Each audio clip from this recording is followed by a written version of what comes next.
And welcome to Let Them Talk. I'm Paul DiRienzo, and Joan Musi can't be with us yet again this week, and hopefully she'll be back soon. We were all missing her and really would like to see her return and give her that special spark she gives to the show. But in the meantime, our guest is Rachel Kay, and Rachel is the daughter of a very good friend of mine, and Rachel and I are friends for many years, and we're going to talk about her work. And Rachel Kay is an activist in the I don't know, animal rights movement, I guess, right? Animal rights. We call it animal rights movement, and she's going to tell us a little bit about working for animal rights in New York City and what that entails and some of the things she's done. Now, actually, behind us you see the photograph of Rachel wearing her lettuce bikini along with a friend of hers from PETA, and we'll be talking about the lettuce bikini, and basically PETA is very interesting use of women and of modeling and things like that in order to promote their message, and many of the different things we'll talk about,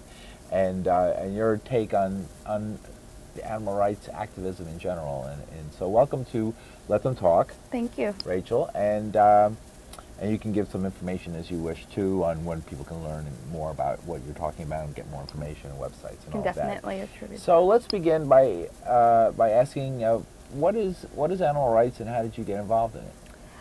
I would say animal rights is the movement to, of course, as it says, to give animal rights, because animals, or I don't really like to call them animals myself, I actually call them sentient beings. Sentient beings. Sentient beings. Animal is basically giving them a title that's saying they just completely rely on instinct and not have emotions and not have free will. And as humans, which I also don't like to really say, because for us, we're all mortals, we all live here on Earth, I would say that we more so have any kind of rights. We do have the choice to go out and things, and we have the choice, we can be put into court and said, oh, well, unfortunately people get put to death penalty and some people don't. Animals don't have that choice. Animals are killed right on the spot, murdered. Actually, I know one case where there was a period of history where animals were put on trial, and a matter of fact, an elephant was once put on trial for murder for killing its zookeeper who was torturing it, actually. Yeah, I've definitely seen that video. They're very and they actually electrocuted as a test of the electric chair. Yeah. Animal testing. Yes, and I actually knew that because the museum in my hometown, I won't say where that is, had the stuffed elephant in its foyer for many years, and I had no idea that that was the elephant that was executed in public as a show. But I thought it was interesting that it was advanced the idea that animals could be held accountable for crimes, such as murdering their keeper. And it was actually seen at the time as the reason why the elephant was put on trial, and this was taken very seriously at the time. I remember. It was an act of rebellion to take your commander, who had however they had treated you, and kill them in an act of rebellion was something that in the late 19th century was a big problem in people's thinking, of fear that people had in America of workers doing that. So they wanted to make sure, since so many people knew the story of this elephant and killing its trainer, that there was justice, so they would know nobody could escape law and justice. It's strange, but that is how humans have thought in the past. They have a strange relationship with animals, don't we? We do. We have a very strange relationship. I think that many people are desensitized when for food, for animals, for food, they actually just see what's on their plate because they don't go into the slaughterhouse. As Paul McCartney has said, if slaughterhouses had glass walls, everyone would be a vegetarian, or for my sake, vegan. Because it's true. If you actually went up to an animal that is in a slaughterhouse and looked into their eyes and that you saw the pain that they're going through, you would change. You would know exactly what you want to do, and that's to save that animal's life, because that is another living being.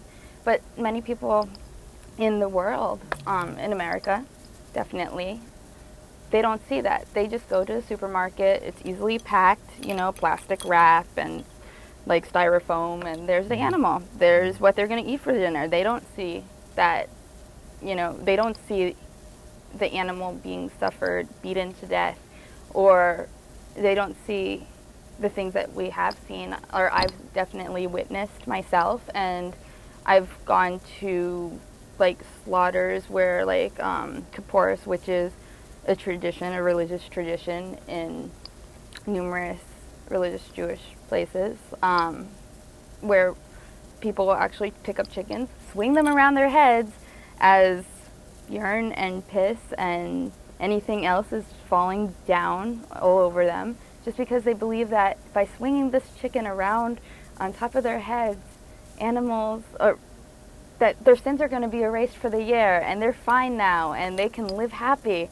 But have they actually heard the screams of the chickens? No. And I have. And it's terrifying. And I actually was able to rescue numerous chickens that night and numerous other nights after that, because I'm an action seeker. I take action and I need to change the world somehow. And wow, did you just admit you did an illegal thing? No. Freeing the chickens from the... No, actually, no, I actually was able to, with my friends, we were able to negotiate legally the switch of chickens for our time. It's a funny story, actually. Tell basically. us. Well, this night, I'll say one night in particular, it's the last one that I did recently. It's probably in September. I think it was September. Our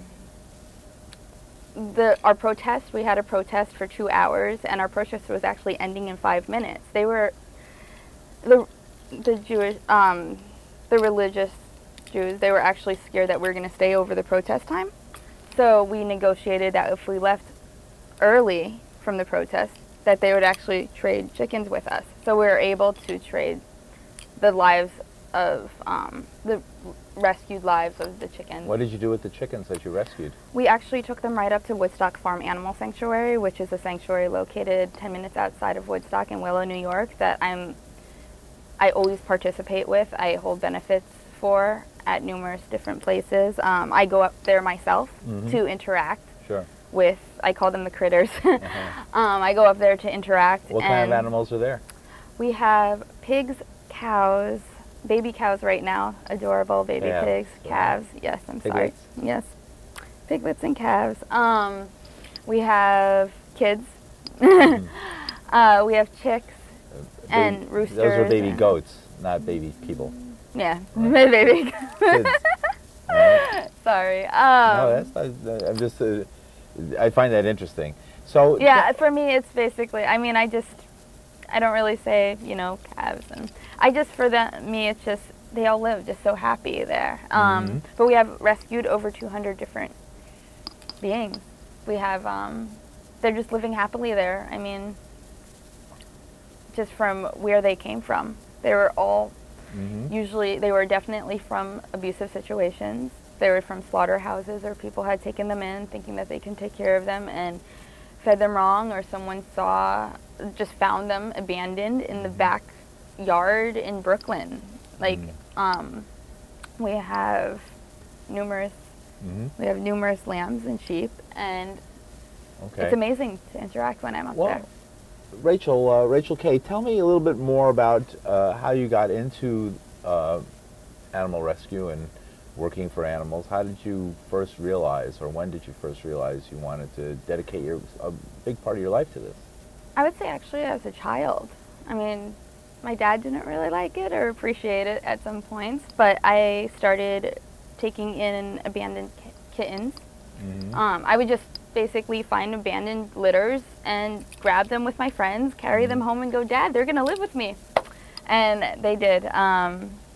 I would rescue numerous animals, dogs from the street, anything that I could find, chicks, not chicks, but, anything. I was always little baby birds. Little baby birds. I would pick them up and I would find ways or bring them to, even a pet store to see if they can, any way to just rescue any kind of living being, because I'm very empathetic. I'm very passionate about what I believe in and sensitive to the world and others, and I think that might be with growing up in a hippie family, basically being in touch with reality and what's really going on around us. And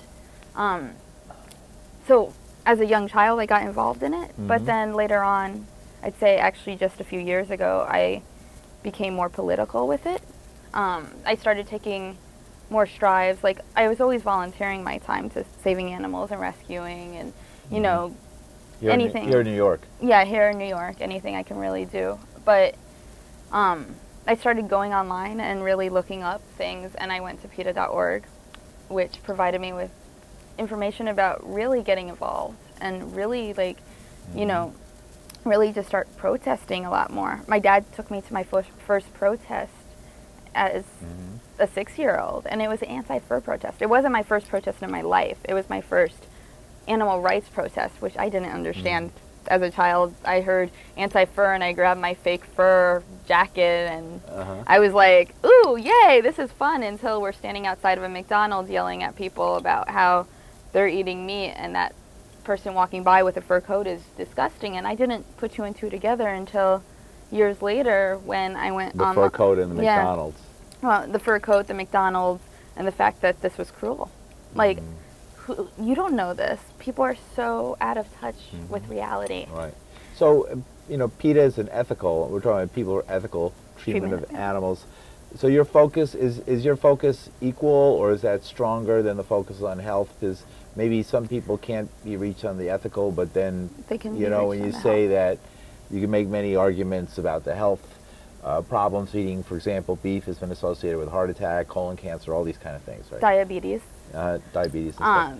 The overconsumption of calcium actually has been associated in women with osteoporosis, which is a funny thing because the American Dairy Association, or most dairy associations, they say that you need calcium, like you need milk for calcium, and then so that you won't get osteoporosis. So, you know, I would think I'm doing pretty good, but let's see. I rubber and I don't think there's any leather in that shoe. Is there leather in that shoe? I don't see any. I don't see any. Okay, pants, okay. Underwear, okay, no leather. Belt, unfortunately. It's not my only belt, though. I do have another one that's made of cloth. But wool, right? Wool. So, okay. And I do, so a person, I don't go out of my way to consume animal products, but it's hard not to, right? You have to really search it out. I find that interesting. Tell us a little bit more about that. What is the vegan lifestyle about? The vegan lifestyle, well... Because you say you're a vegan, right? I'm you take a it vegan. to a higher level, is what I'm getting at, than what most people call a vegetarian who has fish. As my friend says, a fish is not a vegetable, right? Right. And also even milk and cheese and things, and wool, and the reason I mention it, it doesn't seem like you're really, you know, you're not killing an animal when you take its hair off of it, it seems. You're still torturing them. Go ahead. Yeah, that's what I want you to tell us. For me, my lifestyle is definitely vegan. I wake up every day, every morning, and the first thing I think about really is how can I help the world? How can I change what's going around what's going on around me? And then I go to my closet and I see, everything there, cruelty-free. In the past, I'd worn leather. Like many people, they don't know. Your shoes are no, those are vinyl, right? My shoes are plastic vinyl. or vinyl, or definitely. Right. Definitely everything is just cloth, cotton, plastic. Well, you figure out, you go online and you find out that leather, which is cows who actually are underfed, very underfed, because cows are, you don't want to stretch the leather. So in India and Italy, they want skinny cows. They do. Well, they don't want to ruin the skins. So. Sure. And of course, leather products. If you go to Italy, it's every other store is everything. You know, classic Italian leather gloves and riding gloves for every occasion. You need 6 pairs of gloves by their way of doing things. Yeah. Right. Wool, things like wool. I mean, everyone. Well, I've heard there are some injuries to the animal, and you shave them, and. Well, it's not quality over quantity, it's quantity over quality. Right. I mean, they don't care about the actual being in front of them that they're taking and they're grabbing. Just the fact that they have to actually breed them. They actually, the more that you're gonna shave the lamb or the sheep, the more wool is gonna grow back. And they actually breed them so that they have extra layers of skin in Australia, actually. But they breed, and then they will actually cut off their behinds. Oh. They'll shave off the behinds because gnats and flies will lay eggs. Oh, I see. In the back. And you can look that up online. Okay, so there's quite a few cruel practices that are part of any industrial. Because it's not about quantity, it's about quality. I mean, it's not about. But how about milk? Okay, milk. It's the cows still seems. I've been to milk farms. They don't really seem upset. The cows. They give their milk. No, they actually. I'm being the devil's advocate here, so don't worry about it. Go ahead. They rape. They literally rape the mother cow. I mean, a lot of people in today's society believe that female cows just automatically produce milk. And they it seems don't. so pastoral. The cow is the most calm and pastoral sort of thing you've ever seen, right? They believe that, every day they're just producing more milk. No, they rape them numerous times a year until they're used and then get sent to slaughter as well. But between that time, and they do have a calf, they take the calf away from the mother in the middle of the night so that the calf actually becomes veal and puts them into a crate where they're usually held for maybe 2 weeks. And they are underfed, and the calf becomes anemic because they're underfed, and they want to keep their flesh and anything that's inside tender and pink, and then they're brutally slaughtered. Now cows are very sensitive. You make me very nervous when you say this because we're surrounded by these products. So what you're saying is that when I go out, I'm surrounded in a world of death. It is. It's a world of cruelty and death, and it's really hard for a vegan to know that. It's really hard for anyone that once you realize and you walk into a supermarket and you pick up something and you're like, oh, that has whey. You know what whey is? That's a milk protein. Like anything, it's cruel. Right. Everything, and you don't want it to be a world of death. You want to change that. You want to make it positive. What do you eat? What do I eat? What did you have for dinner tonight? What will you have for dinner tonight or tomorrow night? Well, earlier I actually had a vegan lunch truck that went outside and parked outside of my office building. Thank you, Cinnamon Snail. Which I actually had a delicious Thai tofu sandwich. Now, tofu, a lot of people don't like this, or like it. They also say it's processed. This was amazing. Some vegans don't like tofu. I had kale. Okay. No, a lot of people do. I love, I like tofu, but the Thai, it was Thai, but, and then I had a raspberry tart. I had chocolate macaroons today. Raw chocolate macaroons that just melted in my mouth, and believe me, it sent me to heaven. On numerous days, I can eat as much as I can eat numerous things. I can go the complete macro plate route, which is brown rice and beans, and I love that. Or I can also eat nachos with faux cheese, Daya cheese, or, and have tofu, sour cream, and honestly, the vegan diet, you can eat anything, and you're getting so much protein in just one bite. Where can people learn more about this? Do you have a website? You can check on vegweb.com. You can check VEGWEB.com, right? Yeah, okay. or goveg.com. Right. You can look into the PETA website. Actually has a lot of cruelty-free websites, recipes. If you just go to Google and you type in vegan recipes, millions will come up. I have friends who have blogs like Meet the Obesity is a Sandmans. problem in America. What do you think? Do you think vegan would be an answer to America's obesity epidemic? Yes, I don't. It's a serious problem in this country where they actually have to change the safety. Less people can fit in elevators because the average weight of each person has gone up so greatly in America.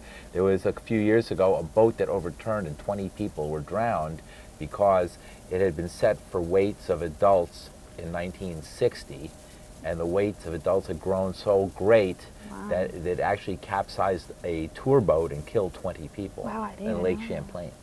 So I've been there. Right. So just to point out that we have an obesity problem in America. I think, when I walk up down 34th Street, I think the problem is obviously McDonald's, Burger King. Which is, of course, the sad. And some of the, pho Chinese restaurants that really have strange foods that they just serve for very inexpensive, but you get what you pay for. Yeah, you're definitely getting what you're paying for, because the sad thing about today's America, or even yesterday's America, is that you can go into McDonald's and get a burger for 99 cents, and then you can, order the salad with no meat, and it's $5. And that's really sad because, yes, Right. being vegan, for me, you actually asked me earlier about the health as well. I think that 2 and 2 go hand in hand. I mean, for me, my whole life, I have always eaten vegan. Like, I have always chosen to be vegetarian. I've always chosen not to eat meat. I was told as a child that, like, if they tried to give me meat, I would just chew it like this and then, like, end up going into a napkin and going, you know, like, spitting it out. Good for you. Or just, like, running to the... Like, okay, we have a few minutes, 8 minutes left, so what I want to talk about is activism and Okay. protests and all of that Okay, in these that's- last few minutes, because what is this, here you are with a friend from PETA in a lettuce bikini. All right, you look pretty good in it. Now, why were you wearing a lettuce bikini? We were actually giving out veggie hot dogs in front of the Capitol for National Hot Dog Day, which we made National Veggie Hot Dog Day last summer. It was amazing. It was an amazing turnout. The what's it called? Everyone from the Capitol basically came out. Politicians. Some didn't want to get too close. I have to admit that. Yeah. I had to chase them down. Okay. You know, here you want a veggie hot dog, but we did have a long line of people who were ready because they were. Right. They knew this I like isn't. veggie hot dogs. They're good. Yeah, they're delicious. And you can fix them up just like a regular hot Tofu dog, and dog. it's like the same thing. Yeah. If you have to have your vegetables in the form of meat in order to choke them down, which is unfortunate in itself, right? But I see you're making it easy for people. Yeah. Right? Yeah, we'll If you show need up, that, we'll hand out yeah. food. Well, Right. I mean, I don't see what's wrong with just eating the vegetables as is, but a lot of folks need to put them. Substitutions. They need to put them in, right? They need Yeah. to put it in. So, okay, let's a few more minutes. What do you think? Last week we had Andy Stepanian on, and he was talking about his experience. Good We friend really of didn't mine. talk about his veganism and his vegetarian activism, but that was sort of at the root of a lot of what happened to him in his life. Checks Well, out. what do you think of that? The folks who did that kind of work, like the group, the Huntington Life Sciences, and all these protest movements that the government seems to claim are environmental, animal rights terrorism, et cetera, et cetera. What's your word about that? my feeling is it's inspiring. That's my first feeling. I mean, just being friends with Andy and knowing him personally and hearing the story and reading about the story, it's just truly inspiring. I mean, these are people who went out there and they did an action. And they did something that they really needed. They knew that they needed to change. We all do that. Unfortunately, America looks at it like they're terrorists. If I'm a terrorist, just because, well, I'm not really a terrorist. But just I see what you're with saying. America's Right. standards, just Yeah. because I'm an activist and just because I will stand up and go against what they Right. say is right. And you feel strongly about something, and like a lot of people, when you feel strongly and passionate about something and you're up against the meat producers of America, if there's a powerful force, I mean, they're right behind Cargill, the food companies, they're right behind the oil companies. They're right this up was there. all a financial thing that was... Well, they were bringing, Okay, they were, yeah. as we were discussing, they were passing these laws specifically designed to entrap people who were basically peacefully protesting. and Exactly. I embarrassing was them. just gonna and say, they it was made all their peaceful. peaceful protest a crime. Yeah. Well, right now I'm doing currently the national campaigner in New York for Intermix, Intermix is a boutique in across America, but numerous locations are in New York City, where they just started to sell fur, which is of course definitely a money-making industry that's very cruel, where they skin animals and anally electrocute them to skin animals or just skin them alive. So when they just began, selling it at these boutiques, me and a few other friends across America decided that we would set up a campaign. And they actually hired private security against me.